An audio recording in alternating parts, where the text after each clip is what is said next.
Well, good then. Hey, Riesling? Riesling? What am I, a fucking 68-year-old woman? What are you drinking then? Sam? Oh, sorry. The only person I know drink a Riesling is my dead auntie who used to turn up to barbecues with it in a box. Question, have you got any relatives that aren't fucking dead?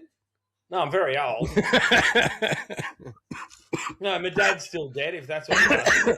I'm about to fucking die. I've been crook for 3 weeks. I'm so over it. Oh, I know. I heard this in a text message with, I'm so confused about dates. When will we record? Oh, God. Fuck Yeah. off. Fraud. Anyway, welcome back to the Two Monties. Welcome back to, We've had a couple of weeks off, yeah. as you've heard, because our mate's been incredibly sick. We're pretty fucking useless at the minute, aren't we? Yeah, well, I mean, you keep Do I look good? You keep using I the don't feel word good. we.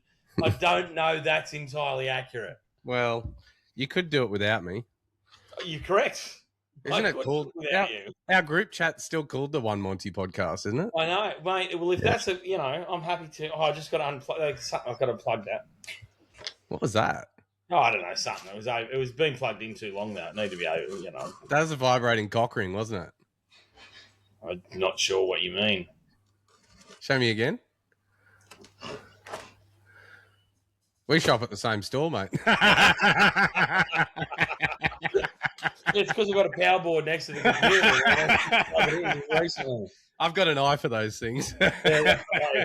Hey, I didn't. Hey, it wasn't an accident. I put it on screen. Oh, God. I feel like people driving the kids to school are really going to pull over the car and say you'll be late this morning. Why would a rooster have a ring? You're going to be late this morning. I've got to watch this one on YouTube. Geez, you really are sick. Yeah, I know. Had a wedding on the sunny coast yesterday. Oh, Jesus Christ. And I don't know why. Did you drive the van still? Yeah, pulled up in Byron Bay Friday night and then did the last 3 and a bit hours on yesterday, like it's 2 o'clock ceremony. And I kind of had in the back of my mind, like I probably go to the sunny coast once a year. And every time between Gold Coast and sunny coast is just a fucking nightmare. Like it's 4 lanes, most of it. It doesn't even bottleneck to 3 or whatever. There's something about Queenslanders, and fuck any of you who are listening. Oh, mate, I was fucking furious. Unable to understand how normal people operate on roads. And it's kind of like they were just fucking rage baiting me. They're like, okay, I'm going to sit a few Ks under in the right-hand lane. Yeah. For 50 kilometres. Mate, and then the 2 people beside them are doing the exact same speed. You can't get rid of them. If you're on the M1 and there's some fuckwit blocking up the fucking right lane, you can almost be guaranteed that when you get to them, they've got a Queensland plate. Yeah. Like, I lost count of how many times I said fucking Queensland. And then I'm like, is it something in the 4X? Like the bogan fucking drink probably, because that just makes him a shit driver? I don't know. Anyway, it made me furious. But yeah, so I left myself 4 hours to do the 3-hour trip and used every fucking bit of it. Yeah. So rolled in, just enough time before kickoff. Well, half an hour before, but with that distance, I like a bit more time up my sleeve. Yeah. Anyway, certainly you have to deal with Queensland drivers. Mm-hmm. It's Palm Creek Estate. Okay. Fucking beautiful spot. Yeah, right. And the crew were real good. Like the owner was there, and like just I don't know. It was well worth the drive. First time you've been there? First time, and I think the other crew that were there too. There was Muso from Brisbane, hadn't been there before, and just stunning venue. And got very lucky with the weather because it was supposed to be flogging down, and it was, full like outdoor ceremony and whatever. But and one of my groom, fucking legend, he come up to me before the ceremony, and he's like, "Hey, hey." Was it 2 grooms? Is that what you said? No. You said one of my grooms. I was like, how many was there? Oh, sorry. I don't know. I'm fucking... Anyway, the groom from the wedding said... Hey, very good. He said, don't turn around now, but green dress walking up the hill and black suit beside him. That's Ainsley and Hayden you married previously. And I was like, oh, fuck yeah, thank you for that. And they put it in their inquiry, but I never read the inquiry just before, before the anyway. Well, you get And the he fully inquiry 3 years ago. and he fully said it. He's like, oh, I just thought I'd let you know, so then when you go and say hello to them, they'll feel good because you remember who they are. And literally went straight to them. I was like, hey, how you doing? And they both were like, oh my God, we didn't think you'd remember it. I was like, fucking legend. Thank you, mate. I mean, this is an interesting story, but what you're doing there is fucking us both. So when we in the future, because I'll sometimes see a couple and go, I think, and I'll go through my Instagram and find them and go, hey, Bill and Ben, how are you? And they're like, oh my God, I can't believe it. So sorry, anybody that I've done that to. I didn't do that to you. I definitely remembered who you were. And if only we had married the flower pot man, and it would be easy to identify them. I was just trying to be fucking like. But I know, and when I saw them, I was like, I know them, like, but I would have like the names escaped me. So that was great. And then I felt like I'm so glad he did too, because I knew fucking everything. How was the Maldives? How's Honey and Maple going? They got 2 chocolate labs, like, or black labs, and it was very, very props to the groom for doing that for me. I don't know whether chocolate or black. I think both are appropriate in 2026, mate. It's fine. Speaking of, can you hear mine downstairs? No. Going absolutely mental. Also, I was like, I hadn't until you just said it, and then I was like listening, and I heard a bit of what's the problem at your home. Well, I was I'm just going to say it. I was let me settle into the chair and hang on to the sides of the table, and then we kind of thought, well, maybe because it's a gay house, that's why our 2 dogs are quite lesbian, because they do lick a lot of each other's pussy. And then I'm going to just stop you. I'm going to go. You on the story, and I'll come back in like 2 to 3 minutes. It just seems like they're always doing it anyway. I just happened to be. The long and short of it is, I think they've been watching, and they are just mimicking what they're seeing. So, minus the pussy. Sorry. I don't know what's happening. I think we should move on. Well, it's only when you look into the mirror with the camera that you realise what's going. Like, oh, there's the same thing happening on the floor that's happening on the bed, and you're like, oh, well, this is leading a bad example. Anyway, let's move on. Oh my God, so unsettling, eh? So unsettling. I'm back. Did you really have been sick? Oh, fuck, mate. Oh, well, I'd expect a call from Queensland Health tomorrow when everyone at the fucking wedding, you just did this fucking diabolical. Yeah. I did all the tests, and I got nothing. Oh. So I'm just carrying on like a pork chop, really. Fair enough. So I'll talk about a wedding I did. I'll say yesterday. I don't give a fuck. I don't think they care. I shouldn't say I don't give a fuck. I don't think they'll care. But one of the best. So people might remember when we did our 2 Monties for Molly and Alex, beautiful. But obviously, Molly's dad was pretty crook. And then we had a real incredible moment where he danced with Molly for a first dance and brought the house undone. So yesterday's wedding that I did, I didn't realise at the time. Pause. Can I just say that was probably one of the top 5 most amazing moments of the career. Without question. Memory will stick in the brain forever and ever. Yeah. So without question. So in that same vein, right before the start of yesterday's ceremony, I saw the groom, and he looked quite upset. I go, "Are you okay, man?" And he goes, "Yeah, I'm fine." I go, "You don't look fine. What's going on?" He goes, "Oh, mate, my pop's been really ill. He's only got let out of hospital a couple of days ago. I didn't know he was going to be here. They've just driven the car right up the ceremony site and dropped him off." And I go, "Mate, fine." And I said, "And also, don't be worried about being upset. Like, every single person will be entirely understanding of you being emotional about not only getting married, but your pop you didn't think was going to be here is here." And and off we went. It was fine. And then his pop was on the run sheet to do a speech, and he said in between, he goes, "Mate, obviously he's pretty crook. I don't know that that's going to happen. I don't even know if he'll still be here by then. Like they might have taken him home, whatever. Okay, mate, whatever." I said, "You just let me know. It's not a problem. We'll move on with our lives. If he's here, great, go."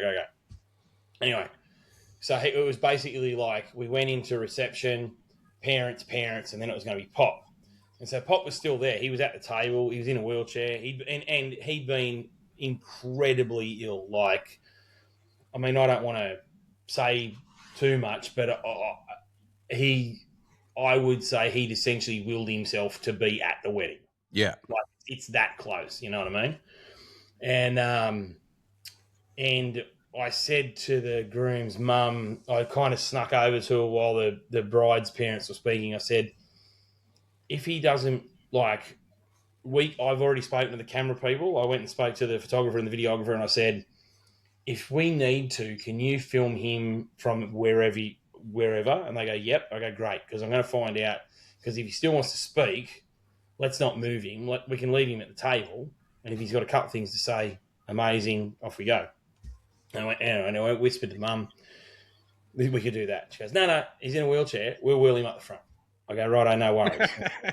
No, and they did, which is only like, mate, from where he was sitting, it was like 2 meters. It wasn't far.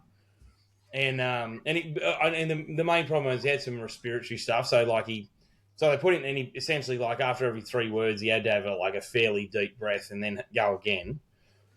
But mate, it was like the Molly and Alex and Pop, mate. It was unbelievable. Everyone just sat there like in fucking complete silence while Pop said how proud he was of him and them and fucking how lucky he was and everyone was like, oh my fucking God, this is unbelievable how fucking incredible this is. Yeah.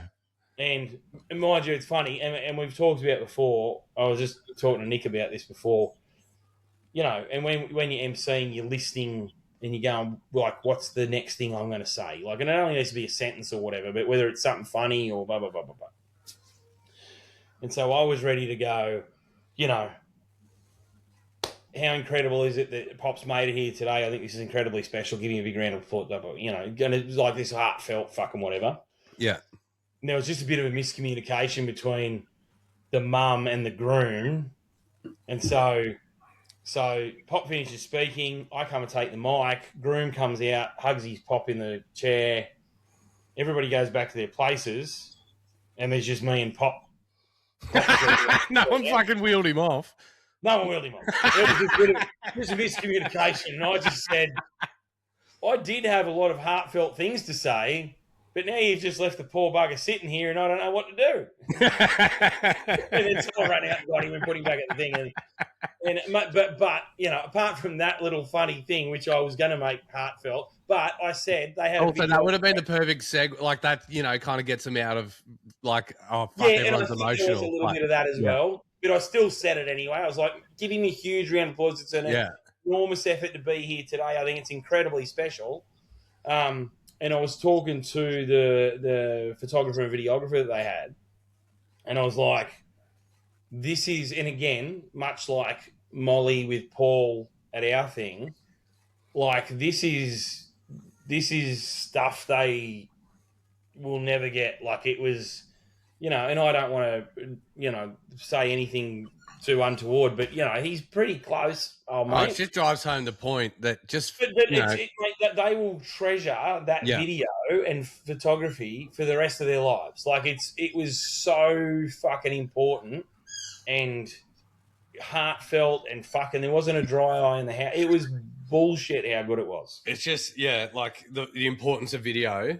Like you can't overstate it. Like it's so fucking So for example, you could hire Glasshouse Films to come and do your wedding. Speaking of wheelchairs, I saw a holy fuck. That is a segue, brother. That is a segue. Speaking of wheels, and I can speak for Lincoln and I. where we are both terrified about what's going to happen next. I was trying to send it to you, but I was on fucking TikTok, and because you're a boomer, you Oh don't my have God. it. I'm also still panicked about what's going to happen now. It was one of those, it's like a roast kind of battle show thing, but they're all sitting down and they've got to not spit out what they're drinking. Yeah. Yeah. Anyway, there's a comedian in a wheelchair there, and that gets asked the question, what's the worst part about being in a wheelchair? And then before she even gets to answer, the host answers for her, which is like, like that's the first bit when she's like, oh, well, everyone's trying to do everything for me, but I'm in a wheelchair. I can still fucking talk. Yeah. And then I can't remember exactly, but it was like, is it because people are always pushing you away and talking about you behind your back? Holy shit, that's pretty good. And she had an even better one. Fuck, I can't. I've got to find it and send it anyway. So that when you were telling that, I was like, all right, I'll bring the mood up again. Yeah. Also, the Build-A-Bear things, and it's like someone dies and you put their voice in it. Oh yeah. Anyway, I went out to Mumba Jumbas to get the trailer the other day, and I didn't I got there and we're having a chat, fucking dogs are running around, whatever, and leave. And then later in the family chat in the afternoon, I see on Dill's phone, Mumba Jumbas fucking bawling her eyes out. And then before that, she'd sent a video. And this is like only moments before I got there. So I never even knew she was just being a weak cunt. Anyway, so she's watched this video. I've met Mama Jumba on a number of occasions. That's not a bear I would poke. I turned up today and she'd put mascara eyebrows on one of our dogs. And I just said, you're a dead set fuckwit, mate. And she's like, why? And I was like, well, I just wanted to say that to you. But also, I'll be honest, mascara eyebrows on a dog is pretty funny. Dill, did you take a photo of Honey? No. Oh, anyway, it's not coming off. Lincoln, put that in the show notes. Jesus Christ, listen to you. I know. We just had to fucking bleep that out. Anyway, so she's watched this video of this Build-A-Bear thing, and it's, the mum's got the bear and the voice in it is her daughter. Oh my and God, so horrific. Mumba's watched this thing and she's fucking bawling her eyes out, whatever. And I was like, we need to do that for Mumba when her parents go, but not like, no, it's like the audio is so fucking great. So Mumba's mum rang her and then Mumba didn't answer. So she's left a voicemail by accident, like the whole, Nana didn't hang up. And then it's like 2 minutes of just them shit talking Mumba Jumba. It's fucking hilarious. And so it all got sent around the family chat, and Nana's going, Alfred, Kate wants to go out for breakfast at this cafe, and goes, oh, well, I don't want to do that. And then, it just keeps escalating. Yeah. We can just cook have her own way all the fucking time. Well, it's like, well, we can just cook here bacon and eggs and hash browns, whatever other shit she likes to get on the week. Like, it's so fucking good. And I was like, I thought when you were saying it, I thought what would be better would be like, I'm here from beyond the grave. But it's like her because it You're starts better with your life. It starts as like, hello, Kate, are you there? Like, and that would legitimately be what you'd put in the bear, and then it goes, oh, Alfred. She's not home as fucking usual. So, oh my God, have a listen to this guy. Call the police. He's a super spreader. No, I'm fine. Are you? Yeah. What else have I got to tell you? I don't know. Queenslanders. They drive like shit. I don't know. I do have a number of items. They're from some. The problem we have is, obviously, and we've spoken about it before, but I make notes, and then they're from so long ago. I'm like, I know. But so I've got some stuff to tell you. I've got all sorts of things. Holy fuck! I've got so many things. Oh yeah. Where should I start? So, I mean, this is like a month ago. This is how long ago this was. But there was things at the bottom that I wanted to fucking go with, but I'll start at the top because then if I don't get through them when we do it again, the thing, you know what I mean? Like the things will be more recent at the bottom. Anyway. Yeah. So a month or so ago, Nick and I went to the Scone Cup, right? So we've had I'm just looking at my list. Oh, yeah. So, big day at the Scone Cup. It's a big day in Scone. And Nick had said, well, it would be the day on the calendar, wouldn't it? Yeah. And then Nick had said, and she'd been a few times before, and she said, normally it's a big day in Scone because once the cup's finished, everybody goes into town. It's a big day, blah, blah, blah, blah, blah. Great. So we get dropped off in town. So we left it a bit late to get a commo, and you couldn't get anything in Scone. So Muswellbrook was as close as we got. So the first problem was we were going to have a few drinks in Scone after the cup, and then getting back to Muswellbrook, which is like half an hour away. So that was a problem for Ron, So we go into town, we get in the main street, we look around. As it turns out, 2 out of 4 pubs have been shut down. One is because the bloke from the previous year who ran it got done for fucking dealing coke out of the front door. So pub down. And then the other one, for whatever reason, was shut down. So there's 2 pubs. So one's super popular. There's a line. Like, is it permanently shut or just that weekend?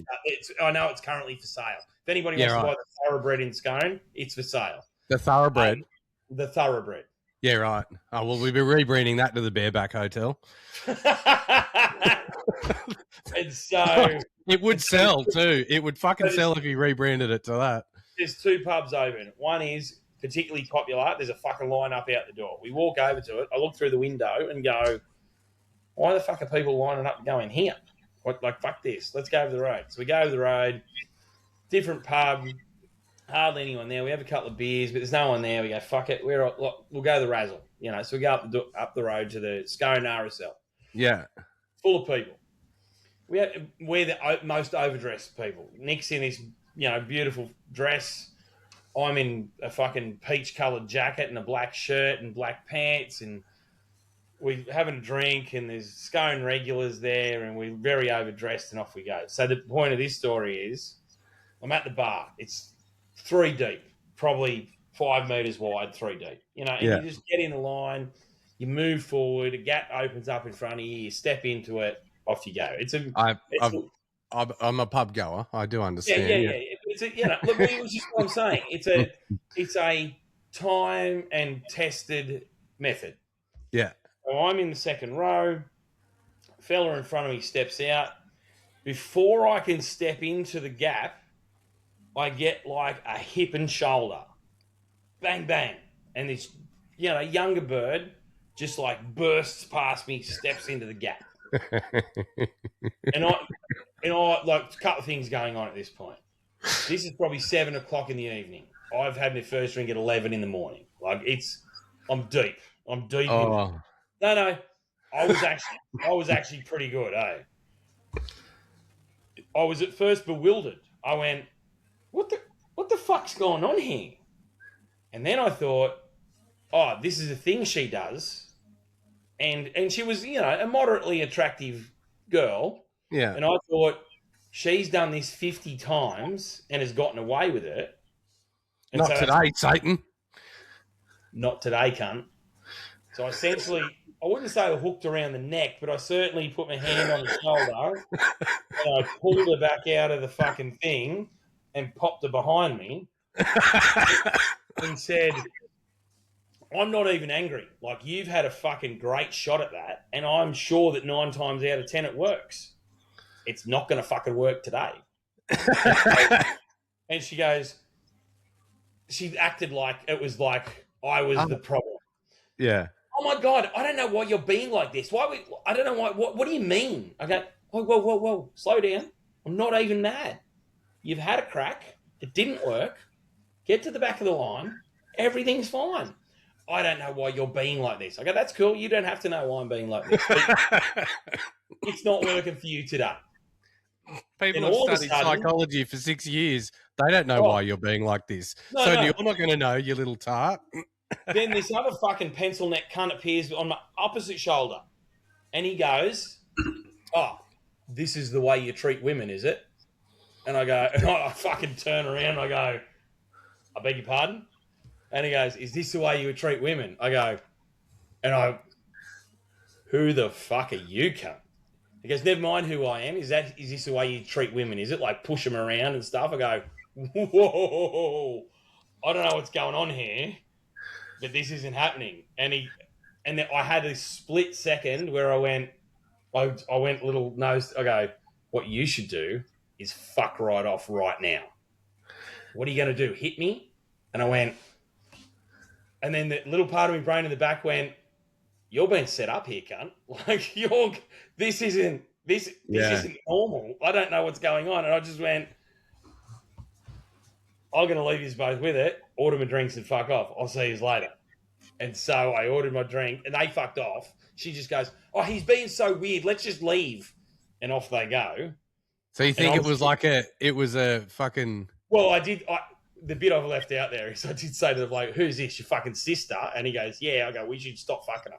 And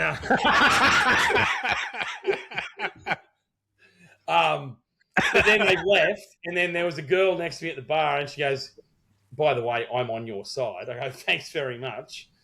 And I just went and sat down next to Nick, and I go, I think we got to go, eh? I don't know we can be here any longer. So I'm going to move into part 2 of this story because we had an adventure, right? Oh, God. So we go out and we go to the bird at the counter at the Razzle. What's the best way to get out of here? We got to go to Muswellbrook. What should we do? And she goes, you should ring a taxi. We go, great. So we ring a taxi. There's nothing happening. We go back and see the lady, and she goes, look, and we're dressed pretty nicely, and we're not a complete, we've got all our teeth, all our eyes. I nearly said it before. I know. She goes, you look through the window and you're like, we got too many teeth for this. Yeah. But she goes, essentially, she goes, you seem quite nice. I'm going to ring Mrs. Butler. What was her name? Mrs. Doubtfire. Who gives a fuck? Let's say it's Mrs. Doubtfire. She goes, yeah. I'm going to ring Mrs. Doubtfire. And we go, who's that? I don't do laundry. I don't do beds. I don't do nappies. Yeah. No. She goes, I do. She said she's a taxi driver, but she's very particular about who she picks up. But you guys seem fine, blah, blah, blah. We go, great. Ring Mrs. Doubtfire. And so we wait 20 minutes outside. Mrs. Doubtfire never appears. We go in. Nick goes back in, talks to the bird. She goes, I'll give her a ring. And Nick goes, give us... Anyway, and so it turns out Mrs. Doubtfire's still out at the race course. She's doing 500 5-minute trips. She doesn't want to drive to Muscle. We go, that's fine. What's our next bet? She goes, Uber. And we both tried Uber. You couldn't get an Uber. It's Scone. Unbelievable. You can't get an Uber. Yeah. And then this lovely lady behind the bar goes, behind the, the counter at the front of the Razzle goes, there's a fella who sometimes gives people lifts. I'll see if he's in the club. And we go, okay. So we go and get a schooner each. And before I can even have 2 sips of my schooner, there's a fella. And I don't want to be disrespectful because this bloke was a fucking champion. But he was a bigger fella. He had a limp. He was a bit older. Was he cunt-eyed? I don't... Listen, it's not for me to say. And I say... No, and I'm standing there. I haven't even had 1 sip of me beer. Because there's a fine line sometimes between a permanent impairment and a No. Bigger fella, older, bit of a limp. And he comes up to us and he goes, I've heard you're looking for a lift. And I'm like, finally, Bert, I go, yeah, man, can you take us to Muswellbrook? And he goes, yep. And I go, how much? He goes, how much do you want to pay? And I go, no, that's not how negotiations work, bro. You tell me your price, I'll come back. And he goes, no, you tell me how much you want to pay. And I go, $50. And he goes, I normally charge $50. I go, good. I'll give you 75. Let's fucking go now. So we go out to his car, which is an older rig, and the funny part of this is a specific part of my notes, right? So he's got I don't know what, it's some sort of, it's hybrid fucking, but not high. It's one of those hybrids that when you put your foot down, it's petrol, and then when you let it go, it's fucking electric. The old Corollas, the solar panel on the roof, and it's got a 2-stroke Jenny in the boot. You approach the car; it's a bit older, and I go, "You'd be right if we both get the back seat." Oh, so sorry. I don't know if I should say the bloke's name. It wasn't his name; it was his nickname. Fuck it. He's not listening. Because he's Boomer, right? Boomer. I'm Boomer. I go, Boomer. We're going to both get in the back seat, if that's all right. He goes, no, Hanky Panky. Righto, Boomer. Anyway, I went. I don't want to join, but I don't mind watching. I went to get in the back seat, but I couldn't get in behind him because his seat was back so far. I couldn't have possibly have gotten in the seat. Oh, so I get in the front. Nick so he can still steer without getting road so burn on his gun. Yeah. You get in. He tries to start. Will not go. Will not go. And I go, are we good here, Boomer? And he goes, yeah. And he fucking presses some buttons and does some shit. And I go, are you sure? He goes, yep. Few more. And then finally, and I go, are we going to get the Muswellbrook, bro? And he goes, I'm with the NRMA. If you don't go with me, you'll go with them. It'll be fine. Righto, champ. Jesus Christ. Off we go. Mate, when we had the bloke was a champion. Like, I will fucking, I will not hear any Boomer slander. He was a fucking champion. And God. so we have this, like, hilarious conversation from Scone to Muswellbrook, and we go, when we get to Muswellbrook, mate, where should we go? And he goes, we go to this pub, all the popular pubs or whatever. And I said, no, if you were going to go to Muswellbrook, where would you go? Because you want to have a night like Boomer has, obviously. Well, and he goes, the Muswellbrook Hotel. I go, cool. Takes the Muswellbrook Hotel. So he takes us there. It's off the main road. It's behind the train line. Drops us off. Mate, we open the doors. Again, I'll reiterate, I'm in a salmon pink jacket. Black shirt, black pants. Nick's in a beautiful dress. We walk in. There's probably 15 local Muswellbrook fellas there to watch the footy.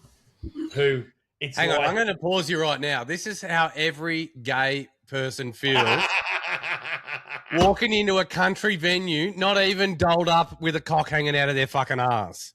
Like, this is just, you actually smell nice, you're well dressed, and then these two-toothed fucking bogan gits will look at you and so anyway, continue with your story. Well, no sympathy, but continue. So, like it's an 1890 Western, the door swings open, we step in, all their heads snap round like fucking whatever. Yep. And I'm full as a fucking butcher's pup at this point. And I just go, everything's okay, boys. We're just from out of town. Everything's going to be fine. And so we go to the bar and order some drinks.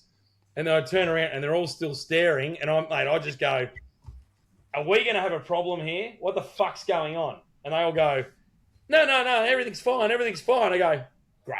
And so we went to play pool, talked to a couple of blokes, played pool. And in the end, one of the barmaids, I recognised her from the gym that I used to go to in Adamstown that she used to go to. And when we went, we need to leave, but it's a way away. And she went, I'll just drop you there. So she dropped us. So that was our adventure at the Scone Cup. God, I feel so sorry for Nick. She loved it. She loved it. Yeah. Like, only on I hate fucking confrontation. And it's mate, the best one was, she didn't see me at the bar, so she missed all of that when the bird tried to hip and shoulder. I've been with you, and it's not even after a skinful. Like when we were just driving down Hunter Street, and all of a sudden there's two park rangers there looking for fucking tickets to hand out. You're like, what, can't catch any dogs today, cunts?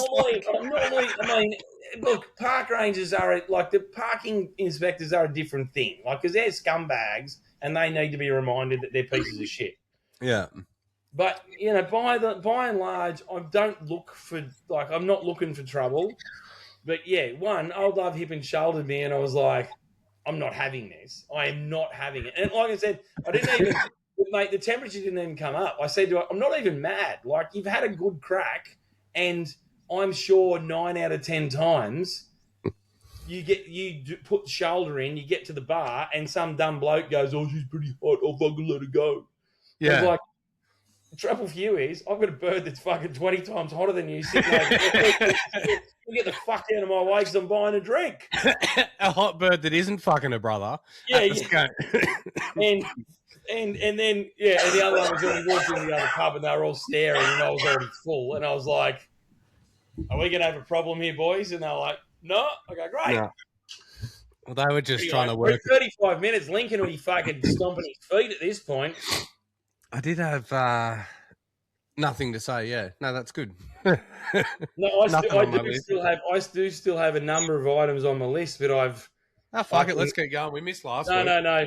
I've got Boomer, no Hanky Panky, Scone Cup at the bar, and the next thing I have, which can wait till next time, which I think we're going to have to do Riverside again, but the next thing on my list, and I don't know if you remember this is after Divas on the Green, toast on my knees. Do you remember that? As in Dr. Seuss? No, your mate. Toast on my knees, if you please. Mate, no. Your mate was trying to say the bee's knees, but he goes, "What's the saying? I've got toast on my knees." My mate, as in Dylan. Yeah. I fucking do. And then there was another, and it, like, in your kitchen, he goes, it's the fucking toast on your knees. And I go, "Huh?" And he goes, like it's really good, toast on your knees. And we go, "Do you mean the bee's knees?" And he goes, yeah, that's what I mean, bee's knees. I think it got worse too before it got better. Like, well, I don't know. On my list, all I've got is toast on my knees, bee's knees. Oh God. I just thought that, like that. That's the jump in my timeline between notes. Scone Cup. Some weeks later, Divas on the Green. It's like Divas on the Green. I'm going to delete that. But we're not going to talk about it now. But I am going to say Dylan and older lady. Oh, from the. And I've got that in mind too. The Bunnings lady. Good. No, say no more. That could be next time. Yeah. I did ask Lincoln before you got here. I was like, have we talked since Divas? Because the only thing on my list is Bunnings. So Yeah. No, we haven't talked about any of that. I've filled most of it up with bullshit about the Scone Cup. So yeah. Okay. Well, that's good because I'll block that out because we can do that next time. Yeah. And I've got and my next list starts at Dylan and older lady. Yeah. Mind you, I also have. Oh, I know what that is. All right, for people playing at home, I had on my list median strip jump, and I didn't know what it meant, but I've just remembered what it meant, and we'll save that for next time. All right. Did you show me a video of it? No. There's a thing. It's a thing that I did, and I can't talk any more about it because I'll be wasting content. Let's get the fuck out of here. It's 37 minutes. Remind me because I've got Facebook memories. Yeah. Back in Glen Innes, and it's so obvious because there's McDonald's on one side of the roundabout and KFC on the other side of the roundabout. I know where it is. I know Glen Innes and KFC. Anyway, too much traffic lined up before the roundabout. So this is when we're on our red peas. My mate Laura, she's just jumped the median strip and done a U-banger, which I imagine is similar to your story. You are correct, but I will save it for next time. Say the thing. And it's just stupid, but it makes me laugh every time. Every year it pops up. Say the fucking thing. What thing? Fuck you, you stupid cunt. Tuesday. That worked well.